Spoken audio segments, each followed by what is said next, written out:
So good morning, everybody. I have been asked to perhaps talk to you today about Cavernoma and anxiety. Now, my plan is predominantly to talk about anxiety, what anxiety is, and unpick that a little bit, and then look at some strategies and some ideas that people may like to think about, just to try and support those moments in time when anxiety quite expectedly can take over. My email addresses are there if anybody wants copies of the talk, or I can send them to David and I'm sure he'll be able to send them out to people. Okay, so as you know, Cavernoma can affect people physically, cognitively and emotionally. And I think one of the issues certainly that I have experienced and the people that I speak to, in fact, I've just got a current patient at the moment, there were many misdiagnoses of many different types of conditions until the consultant determined that actually what this person had was a Cavernoma lesion on their brain. And that was partly because this person didn't have sort of many symptoms. And of course, then we get to the situation of what happens next. Do we do surgery? Do we wait and see? And that causes anxiety and an emotional response. But on top of all of that, people can experience a significant lifestyle change. And some of that may be positive, but equally much of that can be negative. And so what happens initially, or certainly even throughout the whole period that somebody lives with a Cavernoma, is that things like stress, fear, anxiety and depression are all normal emotional responses. So I thought, let's go back to the beginning. So in the beginning, many of you here were diagnosed with a Cavernoma. You probably didn't even know what it was. You didn't understand what was happening. You may have had very florid symptoms and been feeling really quite poorly. And then suddenly you're given this huge diagnosis that maybe doesn't at that moment in time make any sense to you. But one thing I can guarantee is none of you would have woken up first thing in the morning and said, this morning I think I'm going to welcome Cavernoma into my house and into my life. And in fact, if somebody had told you that was what's going to happen, you were likely to have, as this cartoon says, left the house. In other words, you would have turned your back and chosen not to have gone forward. But the reality is, everybody would have had a reaction, but everybody's initial reaction to receiving bad news is different. There's no right, there's no wrong. For many people, it may be the first time they've experienced a significant loss. This may be the time when people start to grapple with the fact they're the same person, yet different. And these bring up lots of different emotions, particularly anxiety. People will deal with this emotion in a very different way. For some people, they may just sort of want to bury their heads in the sand, become what I might call an ostrich. You know, this is all going on around me. I don't want to know. Just do what you're going to do. I just don't want to know. Just tell me when it's finished. I'll do whatever you tell me to do. So they absolve all sort of patient choice, really, or any choice. You get others that think, well, if I throw myself into work, I'll just keep going, everything will be fine. And again, that's possibly a way of denial as well. And some people, unfortunately, can't go straight back into work, but they'll find ways of being busy. I have patients that talk about how they suddenly became very obsessive, and everything in their home environment had to be in its right place all the time, and that was almost their experience of work. It was like, if I can control everything and work really hard at keeping everything in its place, then I don't have to face how I'm feeling. Now, we all do that when we have things that cross our paths that are very challenging. Some people become what I call a warrior. So they're out there, they're going to tell everybody about it, they're going to make sure everybody understands it, they're going to raise money, they're going to research absolutely everything possible, and they fight for themselves, but they also start fighting for other people. Now, none of these things are wrong. It's just that everybody deals with it differently. And in a family unit, for example, or a relationship unit, the person who's experienced that bad news, it's in their body, maybe being an ostrich, and yet their partner may want to become the warrior, the fundraiser. And of course, then that causes conflict because you're both trying to deal with how that experience in a very different way, but actually also the way you're dealing with it is so varied, it can cause quite a lot of conflict. But there is no right and there is no wrong. Both of those people would be reacting in a way that for them is right. Many people say to me that at the time of diagnosis, they felt relieved, and it was an escalation to symptoms, but equally others may feel shock, denial, anxiety, anger, etc. Some feel positive. They felt it gave them an opportunity to perhaps reevaluate life once they'd had treatment and perhaps have been really working hard or lived in a very different way. But again, thinking about the family or relationship unit or, your colleagues, all of you may have opposing reactions to this news that you have received. And I think the reality is it's really important for all of us to recognise that all of these ways of reacting are normal. In other words, you are normal. I love this little quote with my little minium. I have a grandson who loves minions at the moment, so everything's around minions. But, I think I'm like this sometimes. Sometimes I pretend to be normal. So what society wants me to be, or my family want me to be, so I'm going to pretend everything's fine and I'm normal, but I get boring. So I just go back to being me, and being me is just quite challenging, I think, sometimes, because I'm probably one of those people that wants to be out there fighting the world when things happen. But I think it's important for us all to recognise that being fearful and anxious is normal when you're faced with the unknown. And being diagnosed and then living with a cavernoma, however successfully it may have been treated, means living often with unpredictability. It can be a roller coaster ride. Maybe you were at the beginning very relieved it wasn't, in inverted commas, anything worse. But then the next day, actually, what's this mean for my future, my life? And then the next day, well, at least I'm getting it treated. But then the next day, it becomes a big roller coaster. Your emotions go up and down all over the place. Viktor Frankl, who was in the concentration camps in the Second World War, wrote a wonderful book about the meaning of life. And one of his quotes says, "An abnormal reaction to an abnormal situation is normal behaviour." So anxiety, emotional responses to this thing that's in your life is actually normal. It's normal behaviour. I think we tend to think that if I respond in a negative way, or I'm depressed when I'm still alive, so why am I depressed? Or, I've still got my job, so why am I anxious? But you're still dealing with coming to terms with or grieving for who you may have been before. So these reactions are normal behaviours. And the reality is that day the cavernoma decided to enter your property, you were not given a roadmap. You were not told that you'll go to point A, you'll move from point A to point B, you'll move from point B to point C. Now, medically, you may have been given a route of what was going to happen next. But then what happens beyond that is different for absolutely everybody. So it's like when those of us that are mums have had, or maybe grandparents, when a child's born, a baby's born, you're not given a lovely little manual alongside this baby that's identical to that baby, that's individual, that tells you everything you're going to do for this lovely little new life, and it's going to be perfect and you'll have a wonderful roadmap. But every manual would have to be individual. And that's the same with a cavernoma. Everybody's manual, everybody's roadmap is different. So there can't be a roadmap. Sometimes it's stumbling from one place to another and taking 20 diversions on the way. And part of this is what we're going to talk about today. Part of this is when anxiety hits.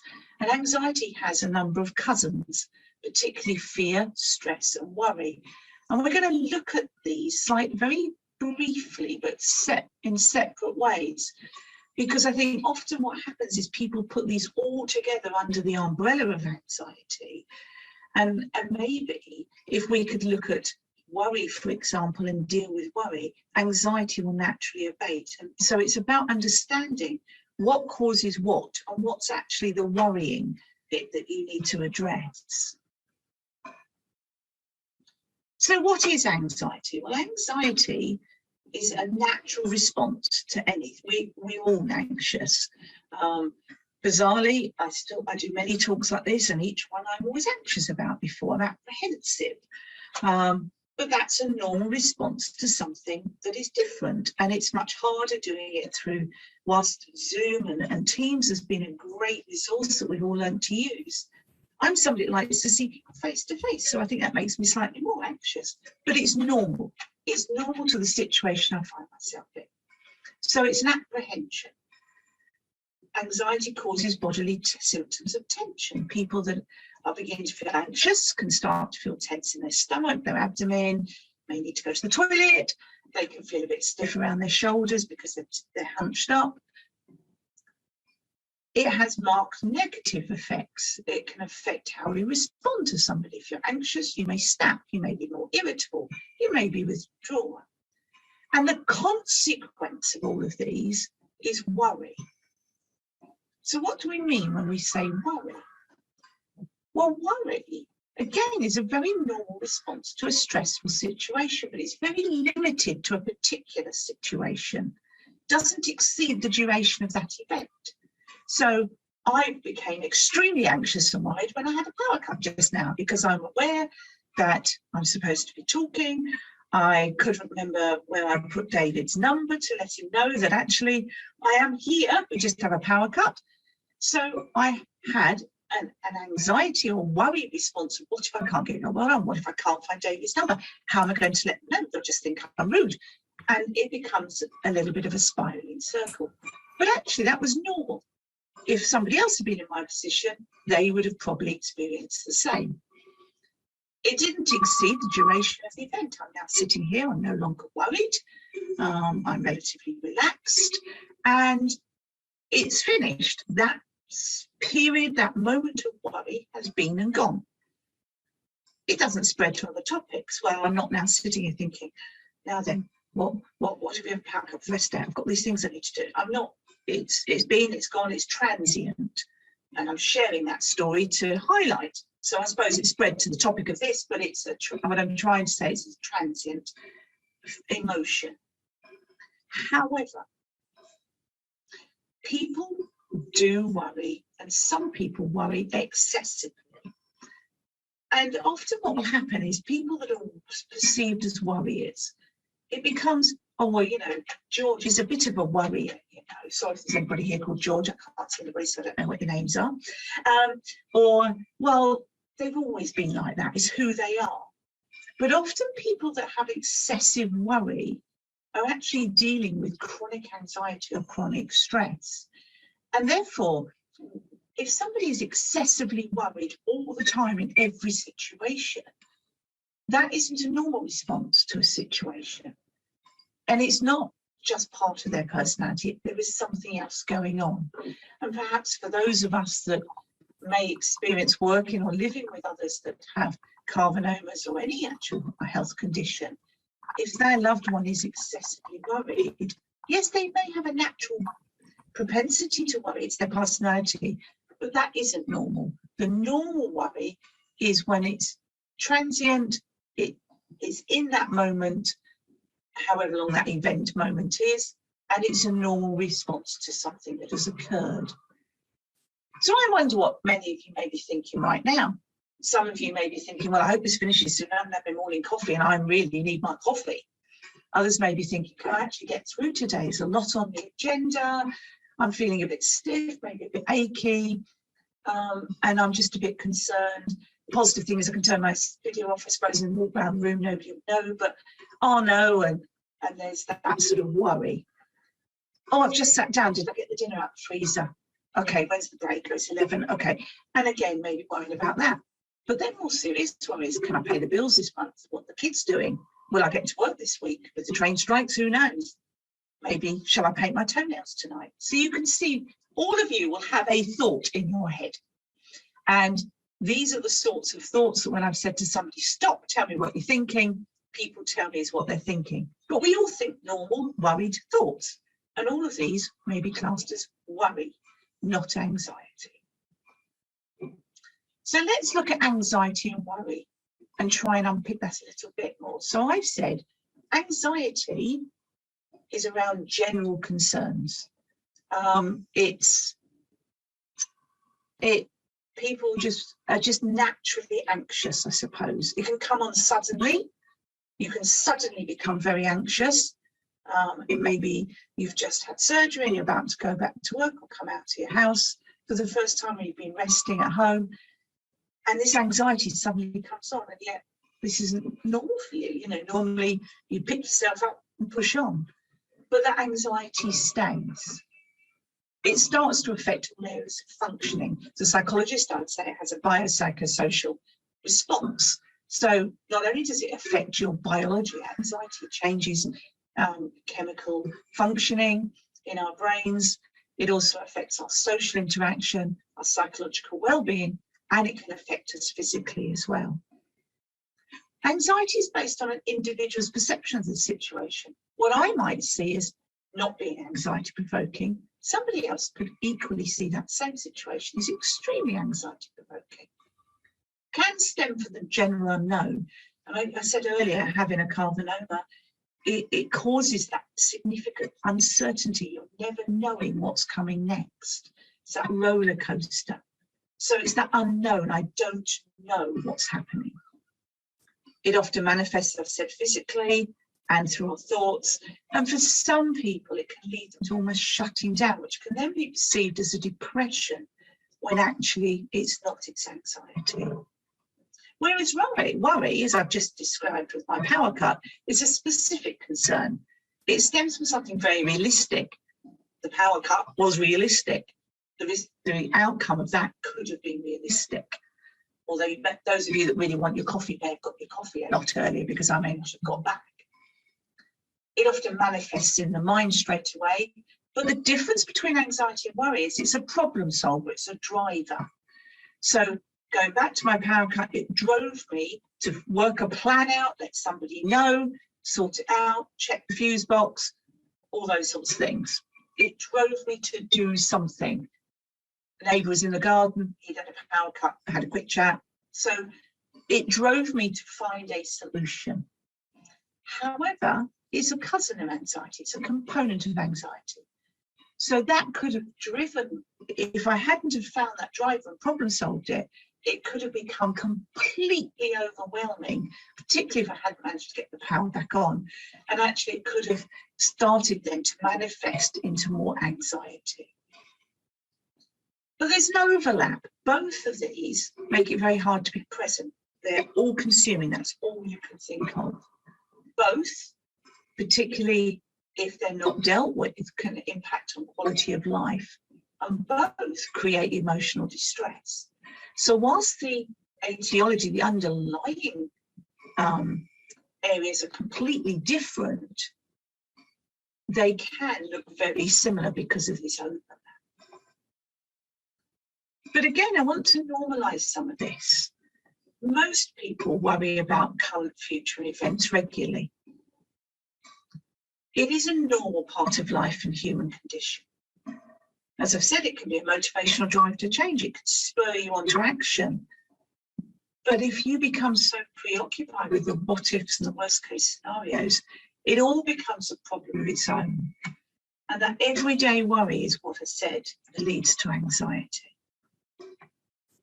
And this is how the anxiety circle is fueled. It's fueled by thoughts, feelings, and behaviours. So I start to get very anxious about something. I start to think, this is never going to get better. I'm never going to get this sorted. I'm never going to get back to work. I'm never going to. I then start to feel very anxious and my body starts to change. There's changes in my body. I feel sick. I feel nauseous. Then that leads me to become overdriven. It can lead me to withdraw. It can lead me to become irritable or angry. So there's a behavioural response, which then makes me feel, oh, I shouldn't have done that. I'm just so bad. Why did I do that? And then the cycle goes round and round and round. So we've talked about anxiety and worry, but there's a third component, and that's fear. Now, when you feel unsure, when you're feeling anxious, fear comes along and can very easily take control. Fear is what causes that spiral that people have when they're anxious. It's what drives people as well. It's part of that fight or flight mechanism. So in our ancestors, when they were dinosaurs, if they didn't run away or fight the dinosaur in front of them, they would have died. So fear is a natural response. It's like starting to cross the road, a car comes rushing past you. It's that leads you, that fight, flight, leads you to jump back onto the pavement. What it does in a moment like that is it's a rush of adrenaline that gets your heart pounding, makes your mouth dry, upsets your stomach, etc., and tells you you've got to act quickly. So it's a motivator. However, when we are fearful consistently of what ifs in the future, if I had done this, that would have happened. If I didn't do this, this might happen. That's what leads you to getting caught in that anxiety cycle. So again, fear is like worry. It's a cousin. It has a relationship with anxiety, and both can get us caught into anxiety. But yet again, we have a fourth component. So we've had anxiety, I've looked at worry, I've looked at fear. Now I want to look at the fourth component, which is stress. Stress is a combination of that physiological, that physical changes in your body and an emotional response to an event or situation. It's a survival mechanism. Again, it's like the component of fear. It drives us to respond to perceived dangers. So you have a Cavernoma, you've been diagnosed with Cavernoma, your loved one has, and that's a perceived and a very realistic danger. So we need to survive this. Now our brains and our bodies get into a state of survival, really. And again, this is caused by the release of hormones that's secreted when we have a response. So like fear is an adrenaline dread often response to something we perceive to be very stressful. And I could be like this first thing in the morning, I think, when I really want to have my coffee. It's like, I've got to have my coffee. And I can become quite stressed about it sometimes, not in work, at home. Hans Lilly says stress is not necessarily anything bad. It depends on how you take it. As I've said, we all perceive a situation differently. What makes me anxious, worried, or fearful may not make somebody else worried or anxious or fearful. But the biochemical effects are experienced regardless of whether we see that's a positive or negative. So sometimes if we've got to get something finished, a task at home or a job at work that has a deadline, we naturally have stress. We get stressed about it because it's getting nearer, we want to get it done, and we know it's going to be beneficial, or if we don't do it, maybe failure. But even though it may be a positive outcome, you're still going to have the same experiences.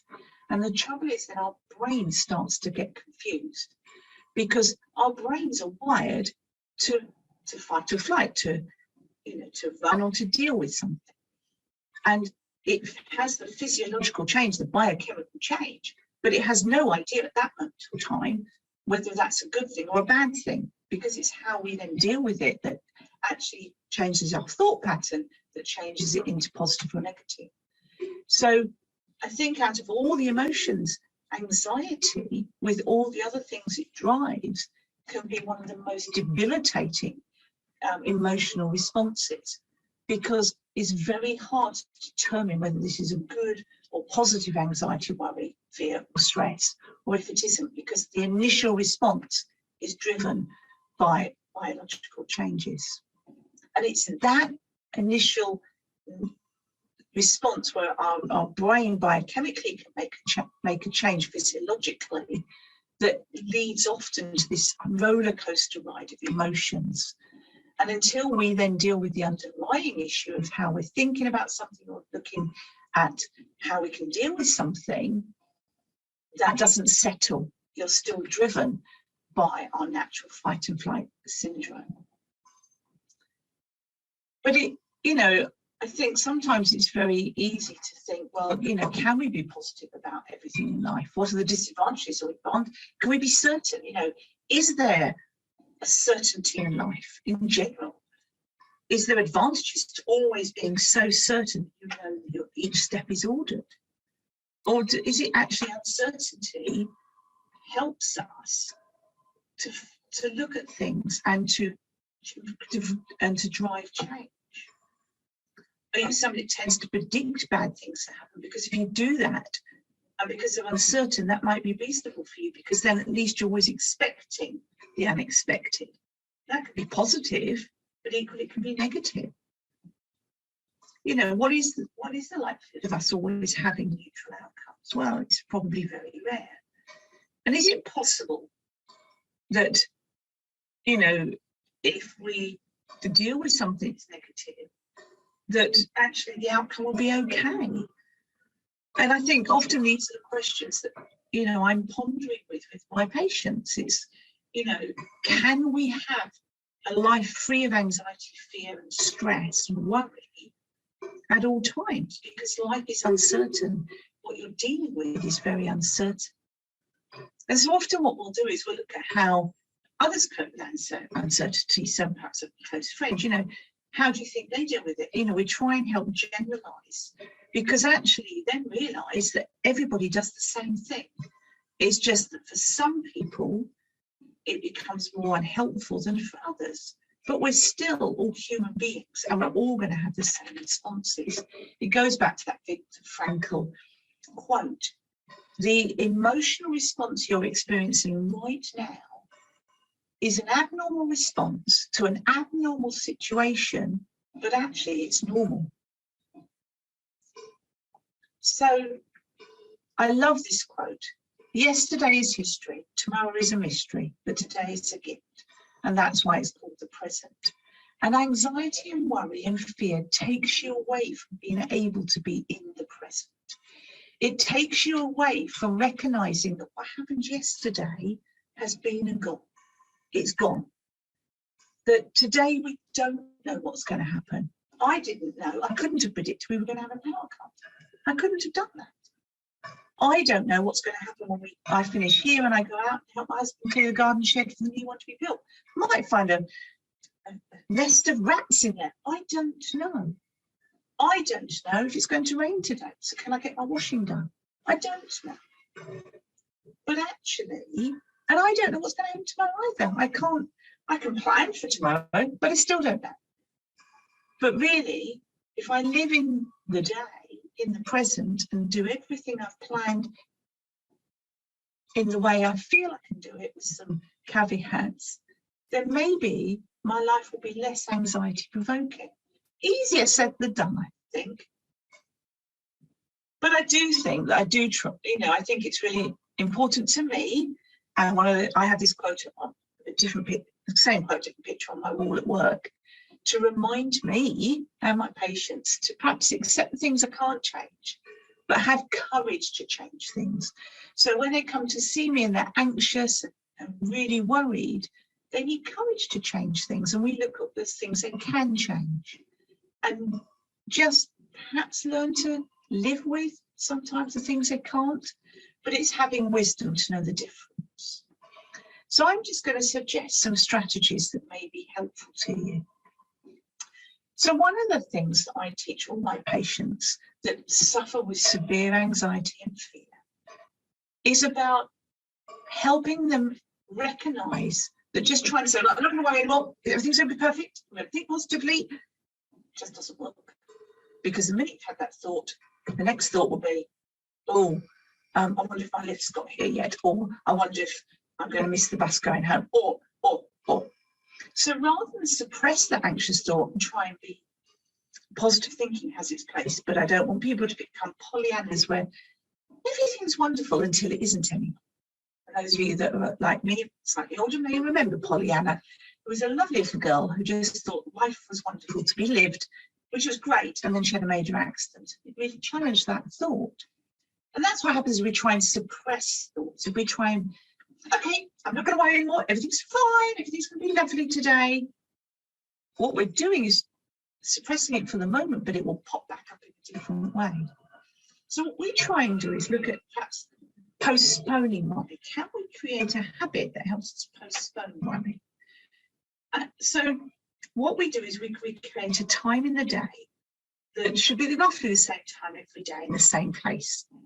And, you know, let's say 5 o'clock to 5:20, which makes it early enough. It won't make somebody really anxious before they go to bed, obviously. And in that time, they're allowed to worry about anything that's on their mind. However, the rest of the day is a worry-free zone. Well, hang on, you just said I can't suppress worry. So how can my whole life be a worry-free zone if I can't suppress my worries? Well, we're going to postpone them. So if an anxious thought or worry pops into your head, write it down on a piece of paper. Getting thoughts out of our head and onto paper really helps. But it's for them to look at later in their worry time. So they're saving it for later to go about their day. Now, there is a caveat. Obviously, if a thought pops in your head that reminds you that you need to be at an appointment in half an hour that you've forgotten about, that can't be postponed because you need to be in your appointment. I'm talking about that. Oh, I wonder if it's going to rain tomorrow, or I wonder if, or should I have done this? It's those kinds of worries I'm talking about. I must remember to pay the bill. I must this, I must that. But write them down. And then at your worry time, you go over that worry list. And I said to people at the beginning when they start this, I want you to write down anything you worry about. If you're worried about why there was grey skies in the sky this morning, if you worry about why the grass looks brown and not green, why anything like that worries. And then during their worry time, reflect on the worries you wrote down. Now, there will be some of those worries that were anxious, dread thoughts, like remembering to pay the bill, remembering to pay the car fine, the car fine, the car tax, whatever, that then you can schedule to do. So you sort that out. But I can guarantee the majority of things written on that piece, or those pieces of paper, it won't be one piece of paper, will be things actually, I didn't even think about, I've forgotten about that.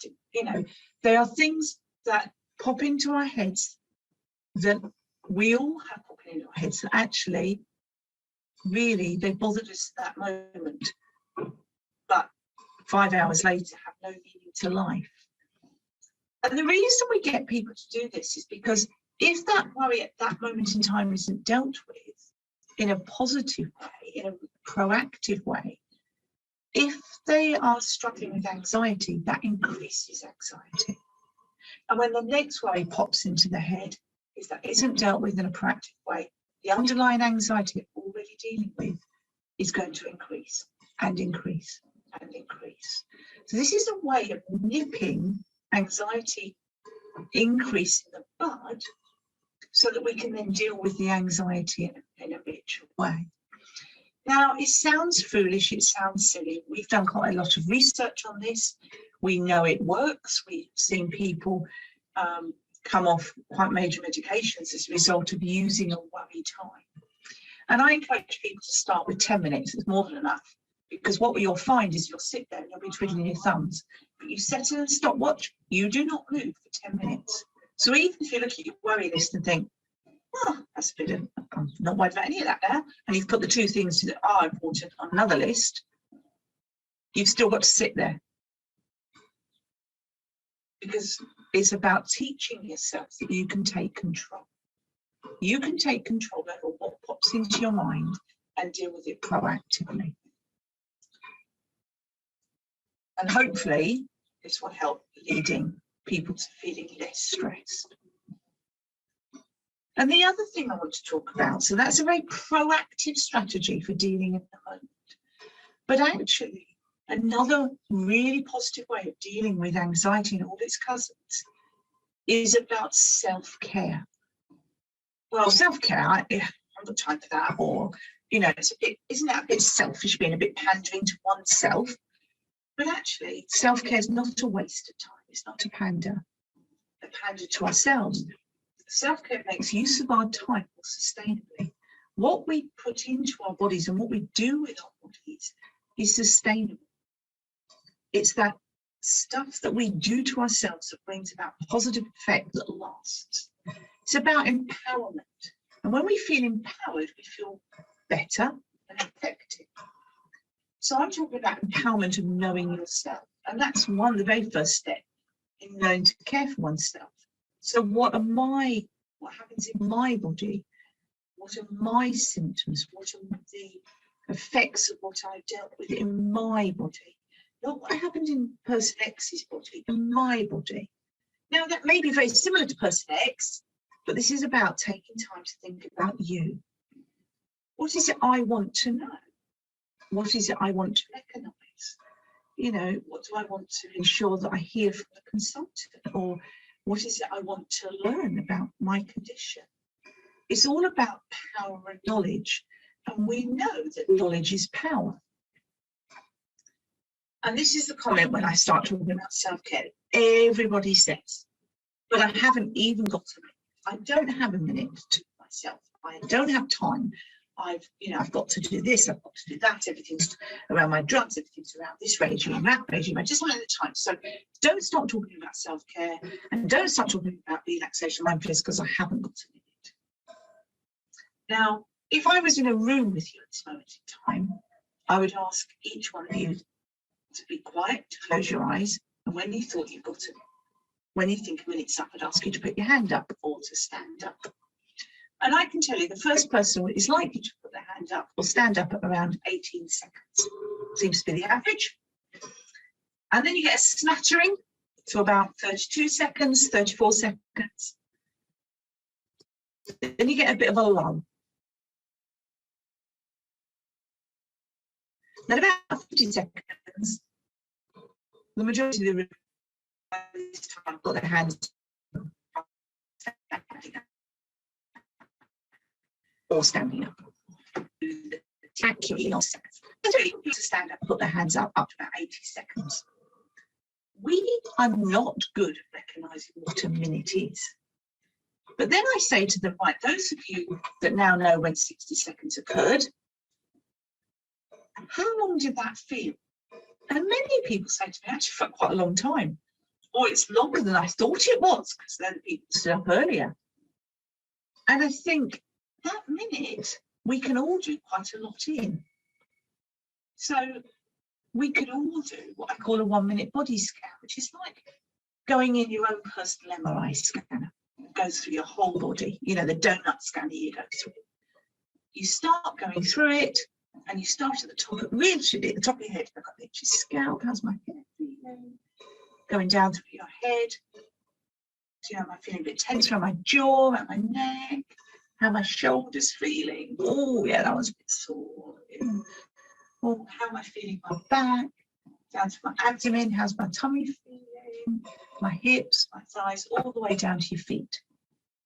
And when you've done that, you may have noticed there's some tension, or perhaps, you know, you're thirsty or you're hungry. There's something in your body that's now, you're paying attention to it, it tells you it needs attention. So you've used a minute to find out what it is that's causing how you're feeling at that moment in time. And equally, you can go back up the body, and if it's a bit tension, in another minute, just do some releasing your muscles. It takes a minute, but the outcome may be you'll go and get a drink, or you'll feed yourself, or you'll go and do something for your body to make it feel less worried and anxious. How about getting outside for a minute?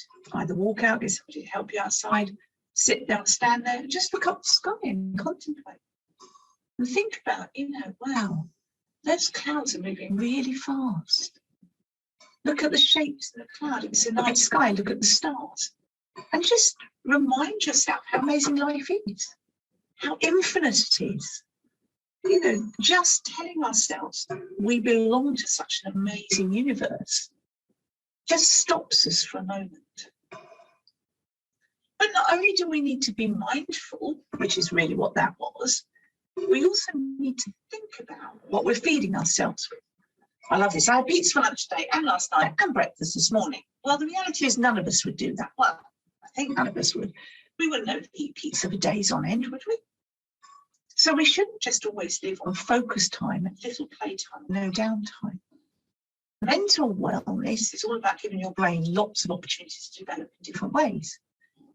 And that really does help how we deal with situations and how we deal with anxiety and its cousins. I think if I got everybody, I have what called a wellness wheel, and it's like a circle with spokes in it. And each has a section. So like finance, maybe play, fun, work, relationships. It has different segments. And I get people to colour in a segment up to a line. So you start with 0 in the middle and 10 on the outside. And 10 is I'm doing really well in this section, and 0 is I'm not doing very well in that section. If anybody wants one, I can send one, you can play with it. But that really helps us see what we spend our average day doing. And the reality is most of us will spend it on doing things rather than doing something for us. In other words, having lots of junk food and not healthily eating it mentally. And honestly, if we didn't eat well at peaks all day, too much of a bad thing, we probably put lots of weight on, become quite unhealthy. And that's the same with our mental well-being, our emotional well-being, our looking after our emotions.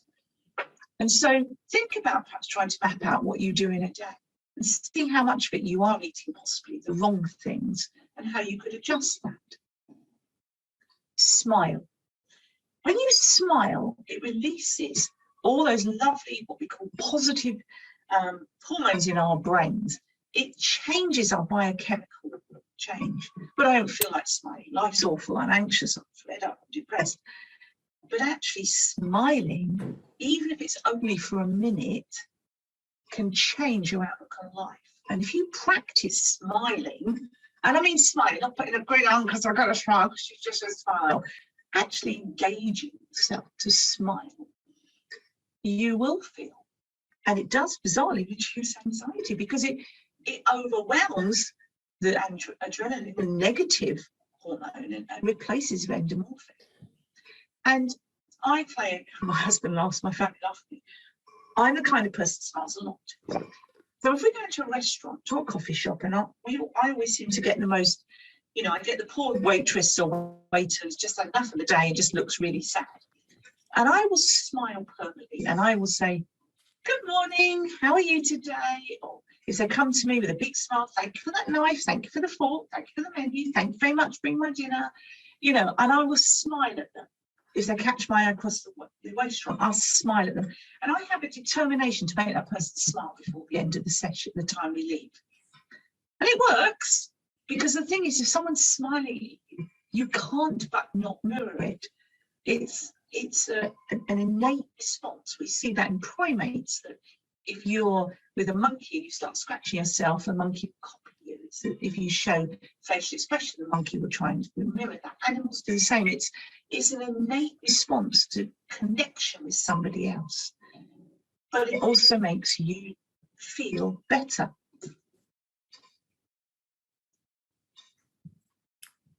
Life is short. Enjoy the coffee or the tea or the gin and tonic. I'm not advocating drinking alcohol, but take time. If you've got a cup of coffee, you'll have coffee break soon, and you'll go off and you make your cup of tea or your coffee or whatever it is you'll want to drink. Rather than just make it and drink it, why don't you just look at, when you're making it, look at the colours and shapes in it.